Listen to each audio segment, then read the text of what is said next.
ولهذا mes enfants, la première des choses, c'est qu'Allah Azza wa Jal, comme il disait Rasulullah alayhi salatu wa salam, أعذر الله إلى أمر أخر أجله حتى بلغ 60 سنة.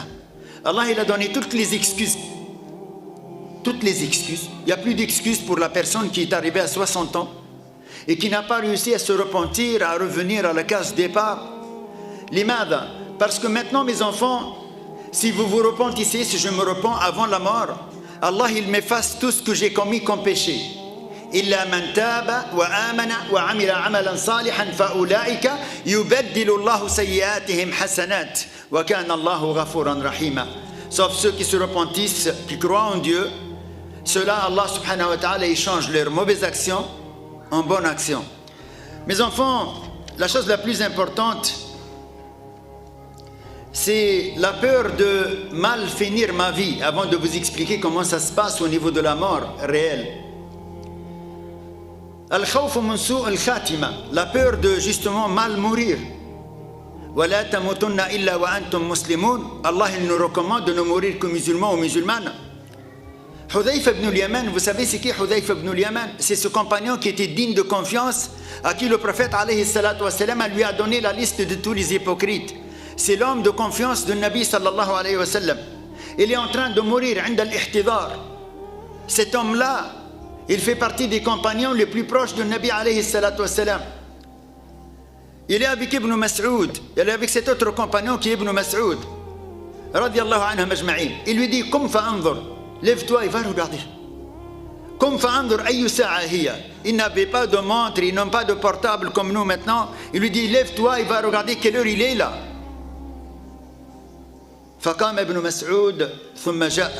Ibn Mas'ud, il est sorti de la maison existant, et puis il est revenu, il a dit لقد طلعت الحمراء يعني الشمس, le soleil il est bien sorti. فقال حذيفة ابن اليمان رضي الله عنه وارضاه أعوذ بالله من صباح إلى النار.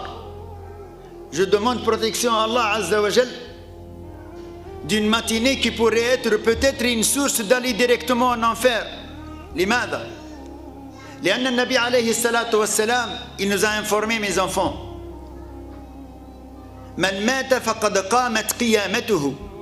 Celui qui meurt, son jour de jugement, il va commencer. Celui qui meurt, il ne faut pas s'attendre à ce que oui, je vais rester éternellement, peut-être pendant 2000 ans, 3000 ans, et après je vais être jugé. Non. من مات فقد قامت قيامته. Celui qui va mourir, son jour de jugement, il va commencer. Pourquoi? Parce qu'il va avoir des anges qui vont venir lui poser des questions. Première des questions, et vous êtes encore vivante et je suis encore vivant et on n'est pas encore mort, on va voir si c'est les anges de la miséricorde qui se mettent devant nous ou les anges de châtiment. Akhbarana al-Nabi alayhi salatu wa salam, mes enfants, de ça. Si nous avons œuvré toute notre vie avec des bonnes actions et avec des choses positives, nous avons fait les 5 piliers de l'islam. La première ou le premier des piliers qui va être, Inch'Allah, positif pour toi et que tout le reste va être, Inch'Allah, positif.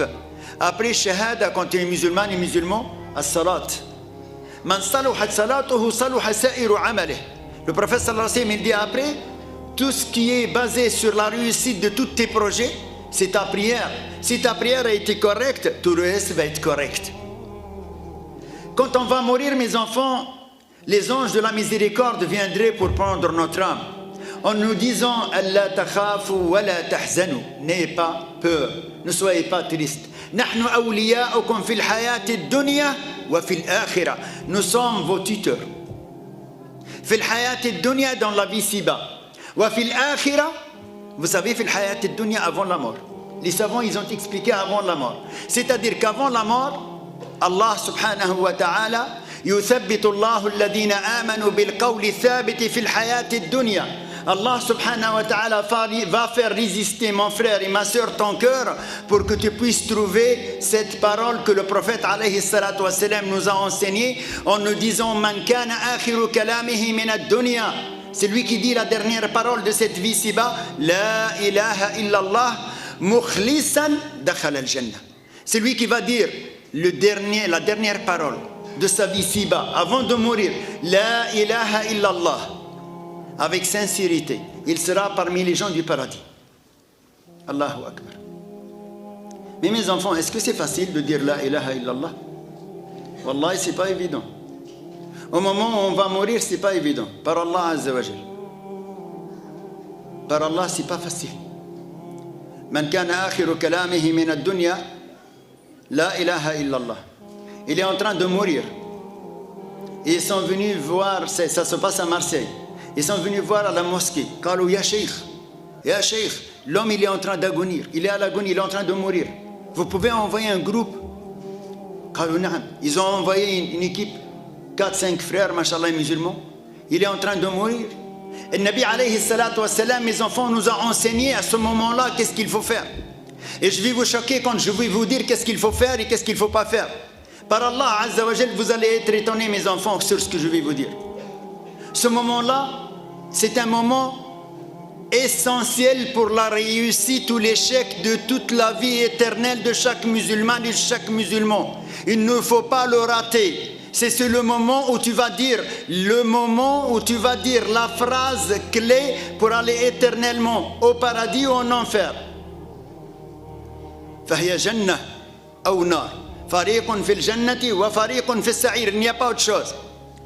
Alors le groupe, il est venu, ils lui ont dit, ya akhi, bismillah, bismillah, qul la ilaha illallah. Dis la ilaha illallah. Par Allah, qu'est-ce qu'il répond? Qu'est-ce qu'il répond? اللي عنده 100 millions يموت هو. Celui qui a 100 millions, il meurt هو. Il est en train de répéter ça. اللي عنده 100 millions, il meurt. Une autre histoire, il est en train d'agonir, il est en train de mourir. Ils lui disent, dis la ilaha illallah. Dis la ilaha illallah. Wallahi, la yastati'. Il ne peut pas dire la ilaha illallah. Walihada, mes enfants, quand vous êtes dans la droiture, dans la compréhension de votre religion, vous devez vous préparer. Je me dois de me préparer. Préparer sa famille, préparer son père, sa mère, préparer ses enfants. En disant quoi? Si jamais la mort va arriver, vous allez faire la chose suivante. D'abord, vous ne permettez à personne de rester parmi celui qui est en train de mourir, avec qui j'ai un bis-bis, avec qui j'ai un problème. Vous savez pourquoi? Parce qu'en ce moment bien précis de pouvoir retrouver toutes les forces de son esprit, il ne faut pas lui emmener quelqu'un qui va le perturber. Quelqu'un avec qui il a un problème, je viens lui demander pardon. Quand tu vas venir lui demander pardon, tu vas rentrer tellement dans son système, peut-être à l'intérieur, tu vas l'énerver. Il va dire, celui-là, même au moment de mourir, khalini tranquille, Wallahi. Et il va dire quoi? Et il ne va pas être bien. Il ne va pas être bien. Qu'est-ce qu'il faut faire? Il faut savoir comprendre que au moment de mourir, on a besoin d'un maximum de ses forces pour pouvoir trouver la ilaha illallah. La deuxième chose, c'est que parmi les gens qui sont là, à l'agonie, si c'est mon père ou ma mère ou quelqu'un de ma famille est en train de mourir, s'il y a des sœurs, je lui dis couvre-toi. Couvrez-vous. Pourquoi? Parce qu'il y a des anges. Les anges de la mort vont être là. Et s'il y a des frères qui ont des bagues en or, parce qu'il y a beaucoup de frères qui ont des bagues en or. Pourquoi? Mais Hassan, c'est haram de porter les bagues en or? C'est pas haram, non? Vous avez tout rendu haram, vous les hommes, musulmans de maintenant. Wallahi, c'est haram, mon frère. Wallahi, c'est haram. Celui qui a une bague en or, gourmet en or, il est en train de désobéir à Allah Azza wa Jal. Et les anges de la Rahman ne rentrent pas dans un endroit où il y a la désobéissance à Allah Azza wa Jal. Vous ne devriez pas laisser, même si c'est ton grand frère, tu dis, mon frère, sors, enlève tout ça. Enlève tes bijoux et rentre si tu veux après. Celui qui vient fumer tout autour du défunt qui est en train de mourir, il fume parce qu'il a la haine. Il a la haine de quoi? Il est dégoûté, son père est en train de mourir, il n'en peut plus. Et en fait, il est dégoûté contre qui? Contre Allah Azza wa Jal. Parce qu'il n'a pas compris celui-là quoi, mes enfants. Il n'a pas compris ce que le prophète alayhi salatu wassalam il a dit. Man ahabba liqa Allah, ahabba Allahu liqa'ah. Wa man kariha liqa Allah, kariha Allahu liqa'ah. Celui qui aime la rencontre d'Allah, Allah azza wa jalla aime sa rencontre. Mais celui qui déteste la rencontre d'Allah, Allah déteste sa rencontre. Aïcha radiyallahu anha wa ardaha elle a dit ya Rasulullah, kulluna yakrahu al-maut. Nous détestons tous la mort. Qala laysa al-amru kadhalik ya Aïcha. Le prophète sallallahu alayhi wa sallam dit ce n'est pas comme ça. Man ahabba liqa Allah ahabba Allahu liqa'ah. Celui qui aime la rencontre d'Allah azza wa jalla, Allah il aime sa rencontre, il lui facilite. Il lui facilite la fin de sa vie et il le prend sur un acte qui plaise à Allah azza wa jalla et il sera pris par les anges de la miséricorde. Naam.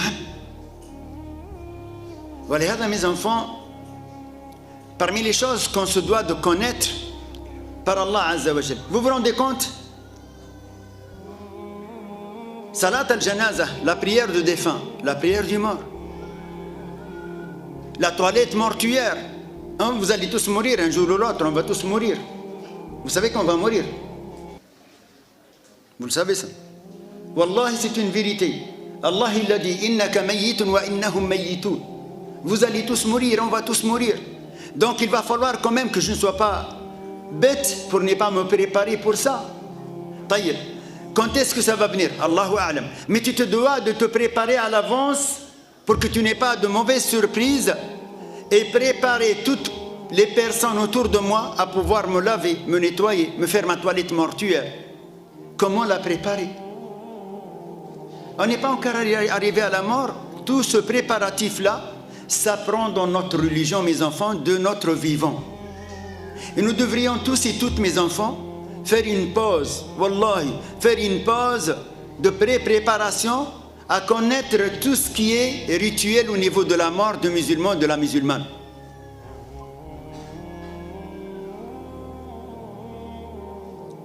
Mes enfants, une fois qu'on est mort, c'est soit les anges de la miséricorde, soit les anges de châtiment, du azab. Nas'alullah an yarhamna. Qu'Allah nous donne les anges de la miséricorde. Amin. Les anges de la miséricorde viennent, les ulama ils disent, viennent avec 70 000 anges. 70 000 malak. قال لك pourquoi? زعما تهرب انت tu vas te sauver. ما عندك وين تهرب. Tu peux plus te sauver, cousin. Tu ne peux plus te sauver. Vous savez, quand la personne voit l'ange de la mort, Allah il enlève le voile de l'invisible, il ne peut plus communiquer avec vous, ni avec moi. Et par Allah, je l'ai vécu avec mon propre papa. Allah yarhamah wa yarham jami' al-muslimin. Amin. Je l'ai vécu avec mon propre papa qui est mort dans mes bras. Il est vivant. Mais il ne peut pas communiquer. Les yeux fixant le ciel. Non. Il ne peut plus communiquer parce que il ne peut plus nous rendre des comptes. Il ne peut plus nous dire quoi que ce soit. Mais tu vois le signe de fin, de vie de chacun après sa mort. Wallahi. Vous voyez des gens après la toilette mortuaire, mes enfants, et je vous recommande mes sœurs, wallahi mes sœurs, je vous recommande mes sœurs, beaucoup plus que les frères, d'aller visiter les toilettes mortuaires. Ça revivifie un petit peu la foi. Et vous les frères, vous devrez apprendre à faire la toilette mortuaire. Parce que si ton voisin il vient te toquer chez toi et tu dis voilà j'ai mon père, mon oncle, mon neveu il est mort, comment on va faire? On ne va pas l'enterrer sans qu'il soit nettoyé, lavé. Tu te dois justement de l'apprendre. La première des choses, mes enfants, après la mort, le prophète alayhi salatu wassalam, il nous a dit, si on était islamiquement correct, en bonne et due forme avec Allah azza wa jal, Allah nous envoie les anges de la miséricorde avec 70 000 anges. Ces 70 000 anges, c'est l'ange de la mort qui prend notre âme. L'ange de la mort, beaucoup d'arabes, ils l'appellent Azraïl. Ils disent que Azraïl, il dit, ça ne s'appelle pas Azraïl.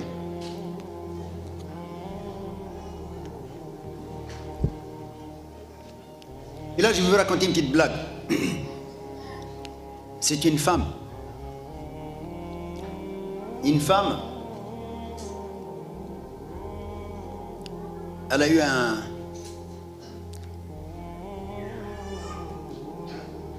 Vous connaissez la lampe de Aladdin, là? Genre un djinn, il est sorti. Il lui a dit, fais 3 vœux, je les exauce pour toi. Mais sache que tous les 3 vœux que tu vas faire, chaque vœu que tu vas faire, je donnerai 10 fois plus à ton mari. Fais 3 vœux. Sache que chaque vœu que tu vas faire, je vais en donner 10 fois plus à ton mari. Ah, elle a dit, c'est bien ça. 10 fois à mon mari, oui. Alors, fais que je sois la plus belle femme du monde. Elle a dit, mais attention, je vais faire ton mari 10 fois plus beau. Ah, mais c'est pas grave. 10 fois plus belle. Et bon, elle devient Zahma 10 fois plus belle. Deuxième chose, elle lui dit, fais que je sois la plus riche des femmes. Oui, mais attention, la plus riche des femmes, ton mari va être 10 fois plus riche que toi. C'est pas grave, c'est mon mari. Toc, c'est bon, exaucé. Troisième, elle lui dit, je voudrais que tu me donnes une toute petite crise cardiaque. Et pourquoi? Elle dit, comme ça, j'hérite tout ce qu'il a laissé. Voilà, bien. Mes enfants, wallahi, thumma wallahi, thumma wallahi. Quand la mort, elle vient, on ne va plus penser à rigoler. On ne va plus penser à nous amuser.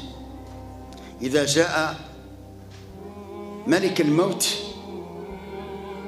لا أنساب بينهم. Il n'y a plus de c'est ma femme, mon mari, mon frère, ma soeur. Il y a la réalité de ce qu'il y a dans ton cœur qui va pouvoir justement te donner une bonne ou une mauvaise fin. La première des choses, quand on est en train d'assister à la personne qui est en train de mourir, c'est de ne pas oublier le dua, les invocations, faire les ablutions, faire 2 rak'at et implorer Allah Azza wa Jal pour qu'il fasse miséricorde. Cette personne, quand il est en train de mourir, il faut humidifier un petit peu ses lèvres avec de l'eau fraîche, essayer de lui mettre quelques gouttes s'il peut boire, l'orienter vers la Qibla, l'orienter vers la direction de la Qibla. Dès qu'il ferme les yeux et qu'il est mort, il faut fermer les yeux. Parce qu'après, au moment de la toilette mortuaire, les yeux peuvent recevoir de l'eau et il n'y a plus rien qui peut l'empêcher, ou la bouche, c'est pareil, de rentrer dans son corps. Il faut le donner à se faire la toilette, que ce soit un homme ou une femme, par quelqu'un qui sait très très très bien faire ça. Il faut faire rapidement, avant que le corps se décompose, pour pouvoir faire la salade sur lui et l'enterrement. La première des choses, appliquer ce qu'il a laissé comme testament. Après la mort, mes enfants, vous devrez tous et toutes, et les frères particulièrement convertis, les frères et les sœurs convertis, vous devrez tous et toutes laisser un testament avant votre mort, en demandant à votre famille, je suis signé Foulan ou Foulana, un tel ou une telle, ordonnez à ma famille, après ma mort, de me faire l'enterrement selon le rite musulman. Car si vous ne le faites pas, vous risquez d'être incinéré, wallahi, ou d'être enterré dans un endroit qui n'est pas islamiquement demandé par Rasulullah alayhi salatu wassalam. Faire des doigts pour lui, Inch'Allah, ça c'est les recommandations que j'aimerais vous donner avant la mort de la personne. Yaqbidu Malikul Maut, on a dit l'ange de la mort qui s'appelle l'ange de la mort. Malikul Maut, il s'appelle Malikul Maut. Quand il apprend l'âme, il la donne à des anges. Mala'ikat al-Rahma, nasallallahu an yaj'alna min ha'ula. Il prend l'âme de la personne, il la donne aux anges de la miséricorde. Fa'in kana mu'minan, si c'est un vrai croyant, al-mala'ika ta'khudh hadhihi ar-ruh, elle va prendre cette âme-là. Le hadith de Nabi alayhi salatu wassalam qui nous a raconté fi janaza min ahad rijal al-ansar, il y avait un enterrement d'un homme. Le prophète alayhi salatu wassalam, il était là et il a dit ista'idhu billahi min adhab al-qabr marratayn, demandez à Allah de vous protéger du châtiment de la tombe 2 fois ou 3 fois. ثم قال إن العبد المؤمن إذا كان في انقطاع من الدنيا وإقبالا من الآخرة, l'individu croyant, la croyante ou le croyant, l'homme, l'individu, l'être croyant ou croyante, quand il est en train de quitter la dunya, il est en train de prendre le cheminement vers l'au-delà, l'autre vie. نزل إليه ملائكة من السماء بيض الوجوه. Allah lui envoie des anges du ciel avec un visage blanc lumineux. كأن وجوههم الشمس. Leur visage aussi lumineux que le soleil. Allahu Akbar. معهم كفن من أكفان الجنة. Ils ont un lancel, comment ça s'appelle? Le tissu de vêtements là, pour le mort, on l'appelle comment? Linceul. معهم كفن, le linceul du paradis. Allahu Akbar. Linceul du paradis. وحنوط من حنوط الجنة. Tous les parfums, tout le préparatif du mort, quand on fait une toilette mortuaire, on fait tout ce qui est herbe, tout ce qui est protection pour le corps, pour qu'il ne se décompose pas, ou il ne se détruit pas tant qu'on ne l'a pas enterré, etc. Eux, ils le font, mais avec quelque chose de particulier. حنوط من حنوط الجنة. ثم يجلس منه مد البصر. Et puis il reste à côté de lui jusqu'à ce que l'ange de la mort فيأتي ملك الموت ثم يجيء ملك الموت حتى يجلس عند رأسه. Il reste à côté de sa tête. ويقول ملك الموت, il dit يا أيتها النفس المطمئنة. Ô toi l'âme apaisée tranquille. اخرجي إلى مغفرة من الله ورضوان. Sors pour un pardon d'Allah Azza wa Jalla, une satisfaction. Nas'alullah, j'ose espérer qu'Allah il fasse que toutes et tous en soient parmi ceux-là. اخرجي إلى مغفرة من الله ورضوان. قال النبي صلى الله عليه وسلم nous informe فتخرج تسيل كما تسيل القطرة من في السقاء. Elle sort comme la goutte sort. Vous savez, quand vous prenez dans le temps, ils mettent quelque chose pour remplir de l'eau. Et ils versent de l'eau avec. Elle sort facilement, comme une goutte d'eau qui sort de justement ce moyen où on mettait de l'eau. فيأخذها الملك, il la prend. فإذا أخذها لم يدعوها في يده طرفة عين. Il ne la laisse pas le laps d'un clin d'œil dans ses mains. ثم حتى يأخذها فيجعلها في ذلك الكفن. Il l'a mis dans justement ce linceul qui est venu du paradis. Avec ذلك الحنوط, avec tout ce qui a été comme parfum. كأطيب نفحة مسك وجدت على وجه الأرض. Ce parfum qui sent plus bon que tout ce que vous avez senti comme parfum sur terre. Mais mes enfants, je suis obligé de vous dire la vérité. وإن العبد الكافر, mais le mécréant. C'est hadith al-Nabi alayhi salatu wassalam. Le prophète nous enseigne que le mécréant, وإن العبد الكافر إذا كان في انقطاع من الدنيا, quand il est en train de quitter la vie ci-bas et qu'il va vers l'autre vie, وإقبالا من الآخرة, نزل إليه من السماء ملائكة سود. Il va avoir des anges noirs. سود الوجوه, le visage noir, avec des visages noirs. معهم المسوح. الله أكبر. فيجلسون منه مد البصر. ثم يجيء ملك الموت حتى يجلس عند رأسه. Il reste pareil, avec tout ce qu'ils vont emballer l'âme de cette personne-là dedans, avec les anges de châtiment qui sont en train d'attendre. Et puis l'ange de la mort prend cette âme-là et il l'attire. فينزعها كما ينزع السفود من الصوف المبلول فيأخذها فإذا أخذها لم يدعها في يده طرفة عين حتى يجعلوها في تلك المسوح ويخرج منها كأنتن ريح جيفة وجدت على وجه الأرض. الحديث. Et de l'âme de cette personne-là, mécréante, les anges vont faire quoi? Vont la mettre justement dans ce spécial linceul qu'ils ont emmené de l'enfer. Allah yahfazna wa yahfazkum, qu'Allah nous en préserve et vous en préserve. Et ils ne vont pas la garder quelques secondes, mais ils vont la monter là où, au-delà de tous les cieux. Et dans chaque ciel, l'âme du croyant ou de la croyante, les anges diront, c'est l'âme de qui cette âme qui sont aussi bons? Et de la même façon, c'est l'âme de qui? Cette âme qui, Allah yahfazna wa yahfazkum, qu'Allah nous en préserve tous et toutes, Inch'Allah, qui sont mauvais, c'est l'âme de qui? Mes enfants, il ne faut pas s'enfler d'orgueil dans votre vie comme dans la mienne. Nous allons tous mourir. Nous allons tous mourir et comme on va tous mourir, il faut s'y préparer maintenant. Car si nous nous enflons d'orgueil, le prophète Mohammed sallallahu alayhi wa sallam, il nous dit que ceux qui s'enflent d'orgueil, ceux qui sont orgueilleux au jour d'aujourd'hui, moi je, Ils vont être يوم القيامة في صور الرجال يغشاهم الذل من كل مكان. Allahu Akbar. Ils vont être, vous savez,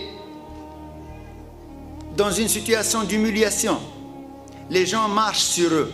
Ils sont comme des petits atomes, des tout petits bonhommes. Les gens, ils marchent sur eux. Pourquoi? Parce qu'ils sont enflés d'orgueil. Et parmi les choses qui font qu'Allah Azza wa Jal, il est fâché contre nous, ceux qui nous cachent la vérité, les savants qui connaissent la religion, qui ne la disent pas. Alladhina yaktumuna ma anzala Allahu min al-kitab. Ceux qui cachent la vérité. Leur mort, ça va être difficile pour eux. Ceux qui connaissent la science et qui ne la disent pas. Et c'est pour ça que je me dois, mes enfants, de vous dire toute la vérité sur ce sujet-là. Et je m'en moque de ce que les gens peuvent penser s'ils n'ont pas la même croyance que nous. Car vous savez qu'est-ce qu'ils disent les Français? Qui vivra, verra. C'est des mythos. C'est qui mourra, verra. Wallahi. Wallahi. Qui vivra ne verra rien du tout. Tu vas te voir vieillir, après devenir un vieux truc, une vieille chose, et après tu vas clamser. Mais c'est quand tu vas mourir que tu vas voir. C'est qui mourra verra. Wallahi. ولهذا le deuxième, mes enfants, que Allah Azza wa Jal ne va pas lui parler yawm al-qiyamah. La yukallimuhum Allah. Après notre mort, méfiez-vous. Et celle-là, c'est pour mes enfants que j'aime, fillah Azza wa Jal, vous et tous les autres. Aqul waliday, celui qui néglige ses parents. Mon frère et ma soeur, tu vas clamser, je vais clamser, on va tous mourir. Il ne faut pas que je sois en bise-bise avec mes parents. Ça va m'engendrer que mon père, ma mère ne sont pas fâchés contre moi.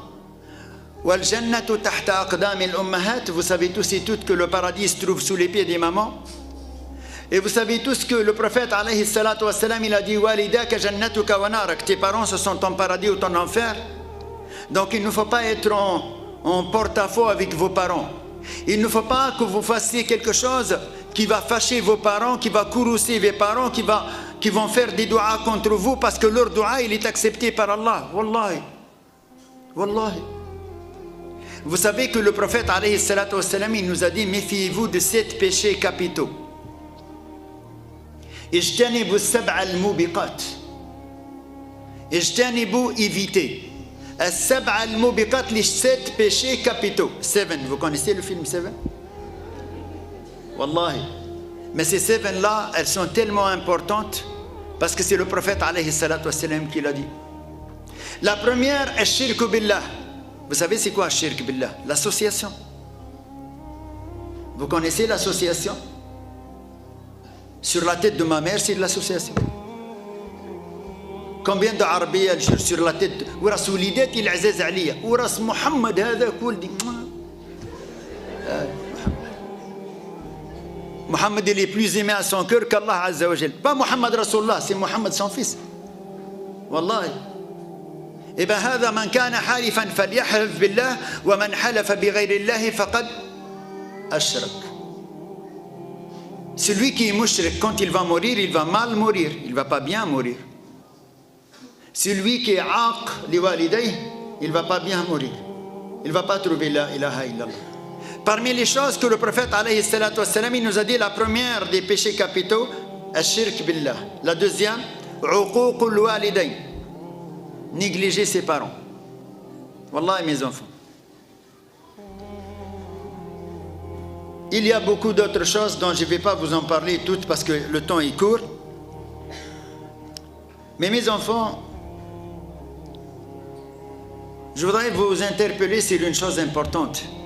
Vous êtes en France, vous êtes en Europe, en Belgique, en Hollande, dans un monde où on ne parle pas de la mort. On ne parle pas souvent de la mort. Et si tu parles trop de la mort, tu es trop lugubre. Vas-y, c'est bon. Toujours les mêmes sujets, la mort, la mort, la mort. خلونا نعيشوا رب العالمين لسنا بيه.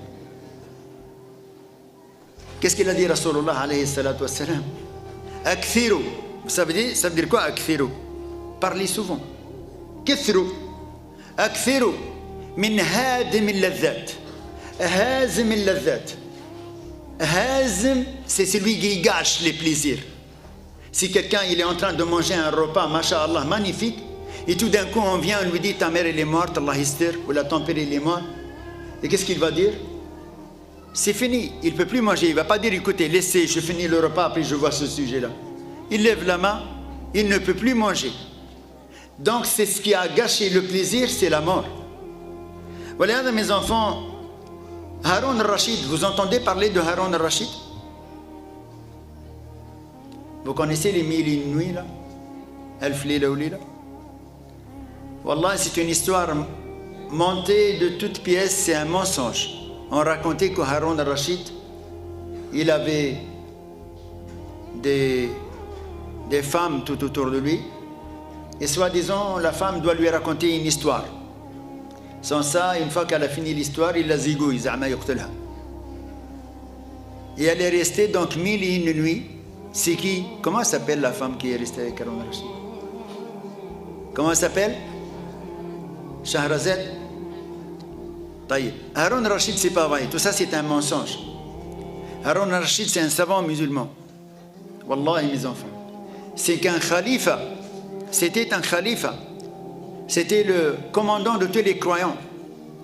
Haroun al-Rachid,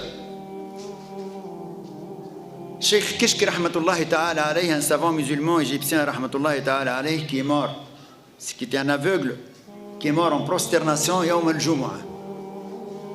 Il disait qu'il avait fait 80 années de ibada, 40 ans hajj. Chaque année il fait soit le hajj, soit les futuhat islamiques, soit il allait propager l'islam dans les autres endroits. Quand il est en train de mourir, il a dit Kana yandur. Il regardait son linceul, il le touchait par sa main. Il a regardé et il disait Ma aghna anni maliyah, halaka anni sultaniyah. Rien aujourd'hui ne peut me servir, ni les trésors que j'ai, ni l'argent que j'ai, ni le pouvoir que j'ai. Ce sont des gens qui se sont préparés pour la mort. Ce sont des gens qui ont déjà mis en place une pré-préparation pour que quand l'ange de la mort il vient, ils sont prêts. Al-Ma'moun, un autre commandant des croyants, il a demandé quand il est en train de mourir de le mettre par terre et de mettre son visage sur le sable. Et une fois qu'ils l'ont mis sur le sable et qu'il est dessus, il a fait un dua. Ya man la yazul mulkuh. Oh toi, celui que son pouvoir il est toujours éternel, il est toujours là. Irham man qad zala mulkuh. Sois miséricordieux avec celui qui n'a plus de pouvoir. Il était commandant de tous les croyants, il est en train de mourir, il s'est préparé. Bilal ibn Rabah radiyallahu anhu wa ardah, ce compagnon de Nabi alayhi salatu wa salam, Bilal, vous savez c'est qui Bilal? Bilal que j'aime pour Allah azza wa jal. Bilal, ce compagnon. Bilal, celui qui a marché avec ses pieds sur la Kaaba, sur l'endroit le plus sacré de la planète Terre, la Kaaba. Il est monté avec ses pieds. Et il fait l'adhan. Et le prophète sallallahu alayhi wa sallam il dit Adhan ya Bilal. Monte, il fait l'adhan. Bilal, au moment de mourir, sa femme, elle disait Wa hazanah. Oh, quelle tristesse que j'ai. Wa hazanah. Faqala Bilal. Bilal, il lui dit Wa tarabah. Quelle joie j'ai, moi. Elle dit Oh, ma tristesse. Tu es en train de mourir, je vais te perdre. Et lui dit Mais quel bonheur que j'ai. Demain on va rencontrer ceux qui nous sont chers, ceux qui sont les bien-aimés à notre cœur, Muhammad sallallahu alayhi wa sallam, le prophète Muhammad et ses compagnons. Walihada, mes enfants, c'est pour ça qu'on se doit tous d'œuvrer et de nous préparer, car la chose la plus importante dans notre vie, comme il a dit Allah Azza wa Jalla, وَلَا تَمُوتُنَّ إِلَّا وَأَنْتُمْ مُسْلِمُونَ. أسأل الله العظيم رب العرش العظيم أن يجعلنا هداة مهتدين لا ضالين ولا مضلين والعصر إن الإنسان لفي خسر إلا الذين آمنوا وعملوا الصالحات وتواصوا بالحق وتواصوا بالصبر سبحان ربك رب العزة عما يصفون وسلام على المرسلين والحمد لله رب العالمين والسلام عليكم ورحمة الله تعالى وبركاته.